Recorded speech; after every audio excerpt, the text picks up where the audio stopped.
death.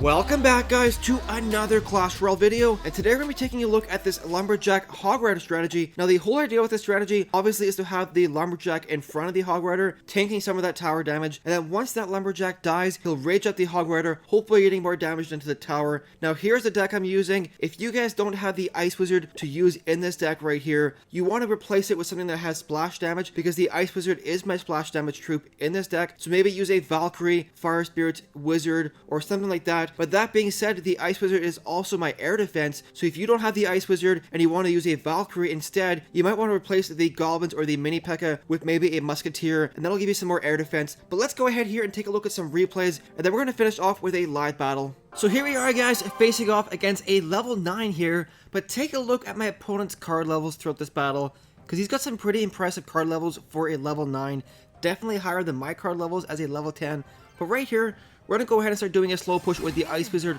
on the same lane as his Ice Wizard and get ready for this defense right here. His Ice Wizard, fortunately, level 2 for him. Mine only level 1. I'm actually going to ignore these Spear Goblins on the right-hand side and just soak up that chip damage and try and do a push here on the left-hand lane. But unfortunately, he has level 11 Barbarians, which are just too much to handle. And he also drops down a Minion Horde, so my Hog Rider isn't able to make it to the tower. But right here, getting some pretty big value for this Poison Spell, taking out all those Barbarians, taking out the Minions, and in the end, we only get one Ice Wizard hit on my tower, so definitely not too bad right there. Now, before I tried out this Lumberjack Hog Rider deck, I was actually playing around with a Lumberjack Giant Balloon strategy, and the whole idea was to have the Lumberjack in front of the Giant and the Balloon, and then when the Lumberjack died, obviously raging up the Giant and Balloon, hopefully doing some decent damage to the tower, but unfortunately it didn't really work out. I think it's 14 total elixir cost between those 3 cards, and you're not really getting a whole lot of damage done to enemy troops. So that's why I switched it up to this Hog Rider deck. Now right here, level 8 Giant going in there.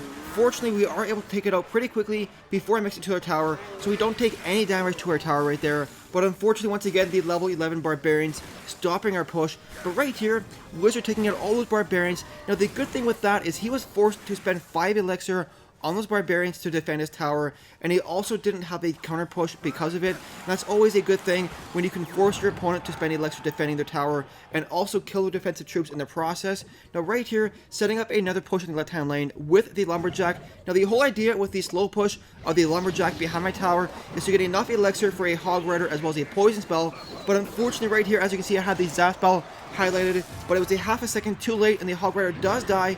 But in the end, we do some decent damage to that tower, bring it down to 600 health. Meanwhile, both of my towers still pretty much full health right here. He's being super aggressive right here with a Fireball damaging my Ice Wizard, but unfortunately the knockback effect forced his Ice Wizard to retarget to my Mini P.E.K.K.A. and in the end, the Ice Wizard is still alive with like 2 health left. And take a look at this counter push right here. Now at this point in the battle, the text came up on my screen saying the opponent has left the battle. So he actually rage quit. Not 100% sure why. I still think he had a fair chance of coming back and winning the battle. And so right here, we're going to go in pretty quickly for the 3-crown victory. So down goes the Hog Rider with the Ice Wizard for support. Mini P.E.K.K.A. going in as well. And in a couple of seconds here, we are going to get the 3-crown victory, which is always a good thing because I did need my crown chest. So here we go, guys. Let's go ahead to the next replay. So here we are, guys, facing another level 9 here. I don't know what it was this morning, but I've been facing a ton of level 9s. A lot of them actually have higher level card levels than I do as a level 10. My opponent here has a level 2 Princess and a level 8 Hog Rider, so those cards are higher level, and then the rest of them are pretty comparable. But so far right here, going to go ahead and use the Poison to damage that pump as well as the tower, which I'm not really sure is elixir efficient, but I want to prevent my opponent from getting an elixir advantage and overwhelming me later on in the battle. And this battle here was actually kind of funny, because about 3/4 of the way through the battle, my opponent actually gives up because he doesn't do any damage to my towers throughout the entire battle. Right here, kind of going down to distract the Hog Rider, Goblins as well as the Lumberjack going in there. Now unfortunately, I misplaced the Lumberjack a little bit. I should have placed him 1 tile over so that he was on the right hand side of the arena, and he would have went on a counter push on the right hand side to support my Ice Wizard. But because I put him on the left hand side, he kind of went back in the left hand lane and didn't really get anything accomplished. So far, both of us have been kind of at a stalemate so far. His towers, I got a couple chip damage to both towers.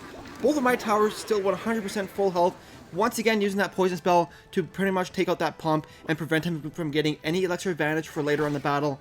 Right here, he's coming with a pretty strong push on the right-hand side with the Valkyrie, the Princess, as well as the level 8 Hog Rider. Cannon going down once again to distract the Hog Rider. Mini P.E.K.K.A going down to take out the Valkyrie, and overall a pretty successful defense. Once again, 0 damage done to my tower. And right here, Mini P.E.K.K.A up front, Hog Rider going in there. Now he misplaces his cannon, which is one thing I do all the time. I get greedy with my cannon placement. And as a result, the Hog Rider makes it to the tower, doing some decent damage in the process, bringing it all the way down to 1553 health. Now right here, we're going to sit back a quick second and start building up the elixir once again, and wait till I get to 10 elixir before I make our next move. So right here, hitting at 9 elixir, 10 elixir right here. He's going to go ahead and place on his Princess on the right hand corner, which I'm not really sure why you would do that if that tower is so low. Because right here, we're going to go ahead and use the poison spell to damage that tower and also take out the Princess. Lumberjack going down in front to take out the Valkyrie, and the Mini P.E.K.K.A up front. And at this point in the battle, this is where my opponent actually rage quits or just kind of gives up and stops playing any cards. Mini P.E.K.K.A making it to a tower, giving me the 1 crown lead, and they're also going to make it all the way to the King Tower. And watch this, as soon as this Lumberjack dies, take a look at how fast this tower drops all the way down, giving me the 3 crown victory. But let's go ahead and do a live battle here. So here we go, guys. Hopefully we get a decent opponent. Facing another level 9, like I said before, I don't know what it is, but this morning, facing a ton of level 9s. Yesterday it was like the polar opposite. I was facing all level 10s and 11s with like level 12 commons. So I have no idea what's going on here. Let's see here. I don't really have a great starting hand. I don't want to send in a naked Hog Rider. I don't know what kind of deck he's using yet. The Mini P.E.K.K.A walks way too fast to do anything. And my next card available is the Poison Spell. So, let's just send in a naked Hog Rider and just see what happens. Get the Zap Spell ready just because. And maybe we can zap this and get 1 hit. 2 hits. There we go. Not too bad in the end, I guess. Let's go ahead and use these goblins right here with a cannon.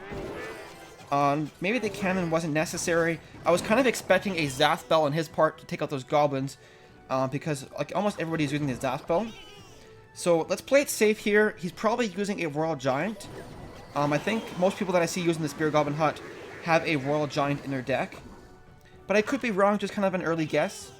So let's see here, Poison Spell going in there, taking away at the Spear Goblin Hut. Let's get this Ice Wizard ready for these archers coming in. There is the Royal Giant, just like I said.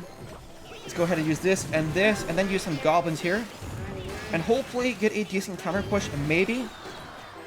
No, the Mini P.E.K.K.A does go down. So unfortunately, I don't have enough defensive troops to build a counter push here. So we're going to sit back a quick second and just get ready. Going to go ahead and use this Zap Spell right here to counter these goblins. I want to save my cannon for the Royal Giant. Now, I think I have an opportunity here for a Lumberjack Hog Rider push, but I want to wait till I get to 10 elixir. No, it's a bit too late. Let's go ahead and use the Lumberjack way back here. Now, of course, you can't use the pick push technique with a Lumberjack. I believe you have to use a card that has multiple troops to push the Hog Rider, because otherwise I could use the pick push technique on the left-hand lane there. So Hog Rider dying there, but the Mini P.E.K.K.A probably won't make it to my tower. So let's see here. Ice Wizard up front, get this cannon ready to distract this Royal Giant right there.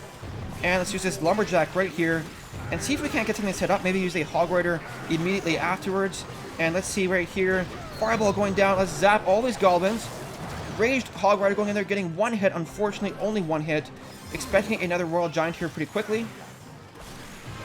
And now the Spear Goblin Hut is my main problem in terms of trying to get that Hog Rider to the tower, because that tower is all the way down to 1300. So I don't want to switch lanes yet. But Royal Giant coming in right here. Let's go ahead and get this cannon ready with the Mini P.E.K.K.A. And let's use this Lumberjack right here. Unfortunately, right into the Fireball radius. But hopefully the Rage spell hits that Mini P.E.K.K.A, doing some work, taking out that Valkyrie. And let's get ready here for another Poison spell right here. Poison all these archers. And get ready for another Royal Giant incoming here in a couple of seconds. I'm expecting. Maybe not.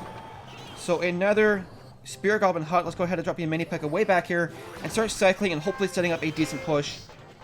Lumberjack going down right here. Get the Ice Wizard right here as well. I want to try and cycle back to my Poison Spell like right here and just do super aggressive. Poison Spell going in there. Now the only problem with the Poison Spell is that it takes so long to do anything. But in the end, the Hog Rider does make it to the tower, getting 1 hit off. Let's go ahead and use our Lumberjack right here. with another Ice Wizard.